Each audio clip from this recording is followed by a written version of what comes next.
yang dijamin oleh Allah Subhanahu wa Ta'ala sebagai ahli surga. Akan tetapi Rasulullah Muhammad Sallallahu Alaihi Wasallam itu selalu bertaubat. Sekurang-kurangnya beliau mengungkapkan lafaz astagfirullahaladzim wa atubu ilaih berapa itu? 100 kali. Dan setiap sholat 5 waktu itu masuk. Apalagi kita bukan Nabi dan Rasul, maka sudah tentu dengan hal bertaubat dan kita senantiasa kita lakukan.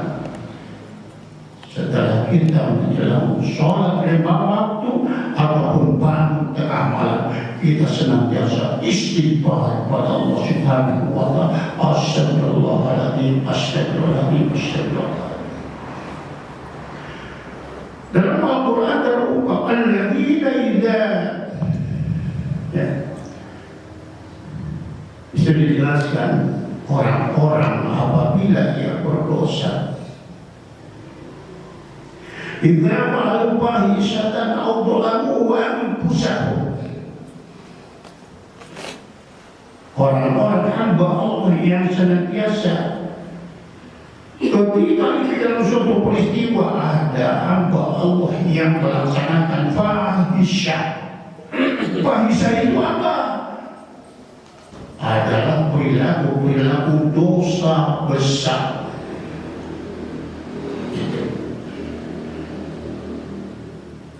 Wadkurullah lalu ingat kepada Allah Subhanahu wa Ta'ala ketika ia melaksanakan dosa besar.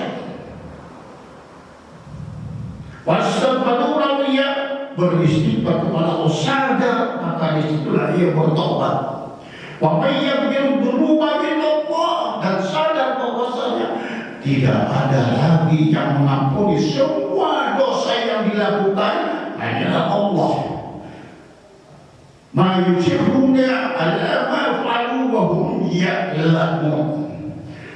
Ketika itu sadar setelah dia melakukan dosa besar, dan dia istighfar kepada Allah Subhanahu wa Ta'ala, cepat meninggalkan perilaku dosa yang telah dilakukan itu. Bahwa ya'lamun, karena ia mengatakan dan sadar bahwa itu adalah dosa besar. Mengapa Al-Quran ini diturunkan? Asbabul nuzulnya apa?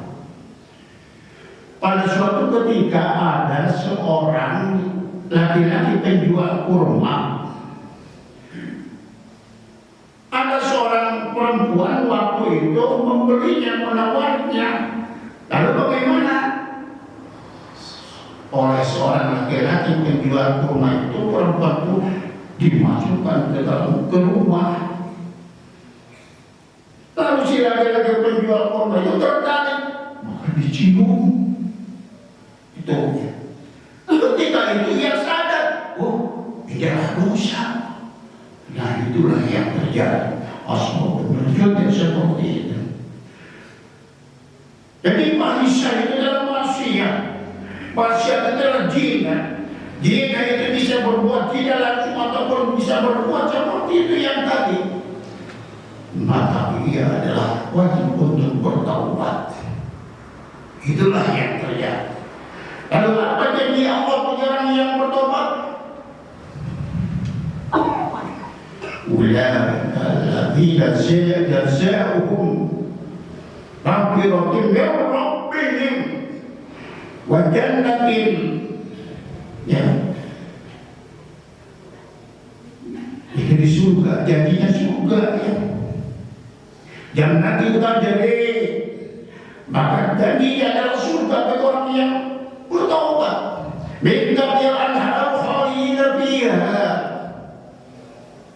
Maka disitulah air yang mengalir disampaikan, dijelaskan nanti kejadian-kejadian di surga, kenikmatan di surga, apa yang terjadi. Itu jadi bagi orang yang senantiasa bertaubat. Itu. Lalu bagaimana bertaubat itu? Ya, maka disitulah menurut ahli hikmah ada 4. bertobat yang pertama,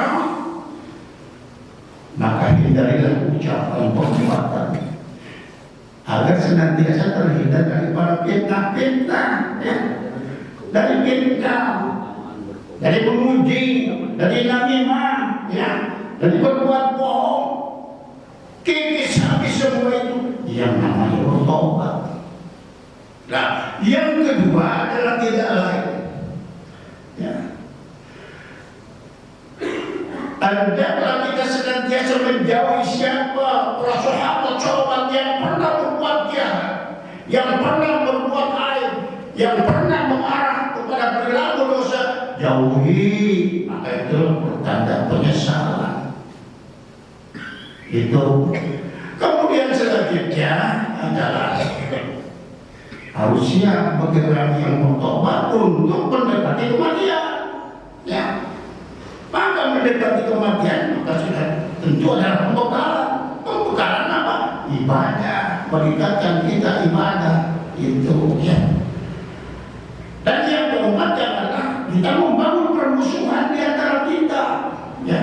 Jadi setiap ucapan, perbuatan, tindakan kita itu sudah tentu nanti di akhirat itu ada gambar-gambarnya, videonya, itu, ya. Itu yang terjadi. Maka sudah tentu bertobat itu menurut agama itu adalah ada 4 sebagaimana yang disebutkan, bahwasanya hendaklah kita memelihara lidah dan ucapan. Gitu. Lalu selanjutnya bahwasanya ketika itu malaikat datang, malaikat Jibril datang kepada Rasulullah berbicara tentang taubat. Ya Rasul, bahwasanya Allah mengucapkan salam kepadamu. Bagaimana maksudnya? Berbicara tentang taubat, wahai hamba umatmu ya Rasul. Diberi peluang bagi siapa yang bertobat, maka diberi waktu 1 tahun lamanya. Lalu bagaimana? Rasulullah memprotes, wah Jibril kalau begitu terlalu lama, ya nanti berbuat dosa lagi. Maka malaikat itu pergi lagi ke Allah, menghadap lagi kepada Allah. Lalu datang lagi malaikat Jibril, ya Rasul, bahwasanya taubat itu diberikan waktu Allah Subhanahu wa taala, bersenjangannya menghadapi kematian itu adalah 1 bulan. Maka Rasulullah Muhammad bicara lagi, ya itu terlalu lama bagi umatku. Maka itu pergi lagi kepada Allah. Ya, kalau begitu, kemudian dia menghadapi lagi kepada Rasul. Ya Rasul, bahwasanya ada salam dari Allah Subhanahu wa taala, taubat untuk umatmu itu adalah 1 jam. Mendekati kematian. Bagaimana jawab lagi Rasul? Itu terlalu lama.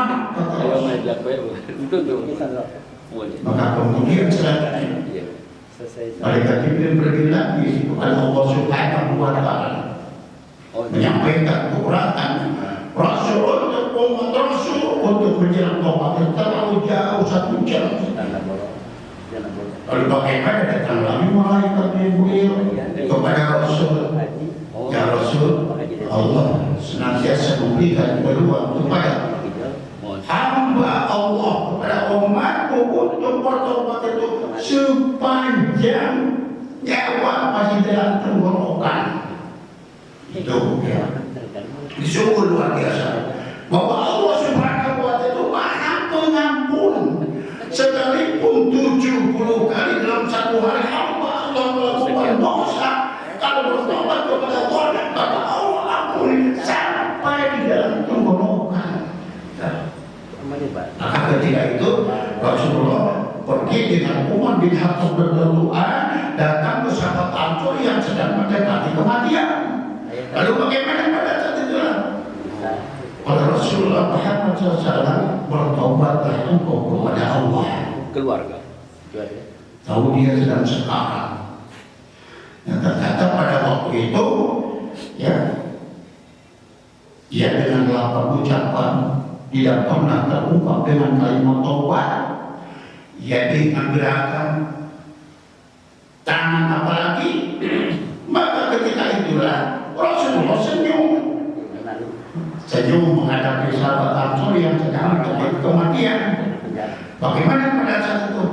Umat tidak bertanya, ya Rasul, baginda Rasul, kenapa engkau tersenyum? Maka Rasulullah menjawab, saya bahagia melihat umatku sahabat Ansor ini bertobat. Dengan apa melihatnya? Ya baginda Rasul, iya dengan mata melihat ke atas langit, melihat ke sana kemari, maka disitulah bahwasanya Allah Subhanahu wa Ta'ala itu adalah sungguh Maha Pengampun. Ya. Maka Allah menyampaikan, wahai para malaikat, bahwasanya aku adalah tidak akan memberikan, tidak akan menyediakan waktu bagi hamba-Ku, bagi makhluk yang ada di alam dunia ini untuk bertobat, sekalipun dalam hati ya ketika yang menjelang kematian dan yang bertobat akan aku maafkan. Bahwa jelas aku adalah Maha Pengampun, kata Allah. Jadi banyak cerita seorang wanita pelacur pun ketika itu pulang melacur, kemudian dia melihat anjing, seekor anjing yang kelaparan. Maka diambil sepatunya, diberikan ya anjing yang kehausan maksudnya. Sepatunya diambilkan air dari sumur itu, diberikan ke anjing. Lalu si pelacur itu bertobat. Itulah Allah ampuni dan dia termasuk ahli surga. Nah itulah ya. Jadi hadirin jamaah rahimakumullah, di dalam hal inilah bahwa taubat itu adalah bukan hanya untuk orang yang berdosa saja, akan tetapi bagi Rasul pun orang yang dimaksud dijamin dari semua dosa dan dia termasuk ahli surga. Maka Rasul selalu istighfar kepada Allah Subhanahu wa Ta'ala. Maka itulah hadirin jamaah sufi yang berbahagia, tidak ada waktu yang terlambat. Semua Allah itu punya dosa. Ya, kecuali Nabi dan Rasul, ya, maka oleh karena itu Allah Subhanahu wa Ta'ala Maha Pengampun, ya. Maka disitulah ya kita bertobat. Ya ayyuhalladzina amanu tubu ila Allah, wahai orang-orang yang beriman, bertobatlah kepada Allah. Itu ditujukan kepada orang yang beriman. Wa tubu ila Allah jami'an, bertobatlah secara keseluruhan, ya. Tobat keseluruhan, maka sudah tentu tadi terungkap ucapannya yang senantiasa yang menghindari fitnah-fitnah, bohong dan lain sebagainya. Kemudian tidak ada permusuhan di antara kita. Kemudian selanjutnya menjauhi orang-orang yang berbuat jahat. Kemudian selanjutnya siap menghadapi kematian apabila Allah memanggilnya. Nah, itulah jamaah yang berbahagia. Jadi bahwasanya disinilah ya, seandainya Allah senantiasa memberikan pengampunan kepada hamba-Nya, tidak mengataskan waktu kapan saja, di mana saja. Nanti barang siapa yang senantiasa selalu beristighfar kepada Allah, astagfirullahaladzim wa atubu ilaih, astagfirullahaladzim wa atubu ilaih, silakan bikin kepada Allah Subhanahu wa Ta'ala. Maka itulah merupakan kesempatan untuk senantiasa kita bertobat kepada Allah Subhanahu wa Ta'ala, bahwa Allah itulah Maha Rahman dan Allah itu Maha baik kepada hamba-Nya. Wala tayasu min rahillah, jangan sekali-kali hamba berputus asa dan rahmat dan kasih sayang Allah. Akan tetapi disinilah bahwasanya wa ma utitu minal ilmi illa qalila, kalau kita senantiasa berpikir sempit, maka sudah tentu kita sadari bahwa ilmu yang Allah berikan kepada hamba-Nya di alam dunia ini, maka sudah tentu sedikit sekali. Maka oleh karena itulah ya, seandainya hamba Allah bertanya tentang roh, ya, maka itu adalah urusan Allah dan manusia tidak tahu. Kemudian urusan tobat, maka sudah tentu disitulah bahwasanya Allah Subhanahu wa Ta'ala pengampun, menghapus semua dosa-dosa yang telah lalu kepada hamba-Nya yang senantiasa memiliki niat untuk bertobat dengan cara tidak mengulangi lagi. Tetapi jika seandainya ia tobatnya tobat sanggup, suhah lada, ya, ongkol lada tapi terus balik. Nah itu sama dengan memperolok-olokkan Allah Subhanahu wa Ta'ala. Para bapak, para ibu dalam paginilah, begitulah yang saya sampaikan mengenai masalah keutamaan taubat. Maka janji Allah adalah surga yang senantiasa Allah Subhanahu wa Ta'ala itu adalah Maha Pengampun. Demikianlah yang sampaikan. Mudah-mudahan hari ini sekalipun sebentar tetapi memiliki kalimat Allahumma amin ya rabbal alamin. Alhamdulillah rabbil alamin hamdan syakirin hamdan ma'an hamdan yu'minu wa yubarriku ya rabbana lakal hamdu kama yanbaghi li jalali wa azim sultanik. Allahumma rabbana wa arsalna ila tabilana wa tahannana wa al-khasirin. Allahumma rabbana taqabbal minna innaka antas samiul alim wa tub 'alaina innaka antat tawwabur rahim. Walhamdulillahi rabbil alamin. Demikian, mohon maaf atas kekurangan. Wassalamualaikum warahmatullahi wabarakatuh.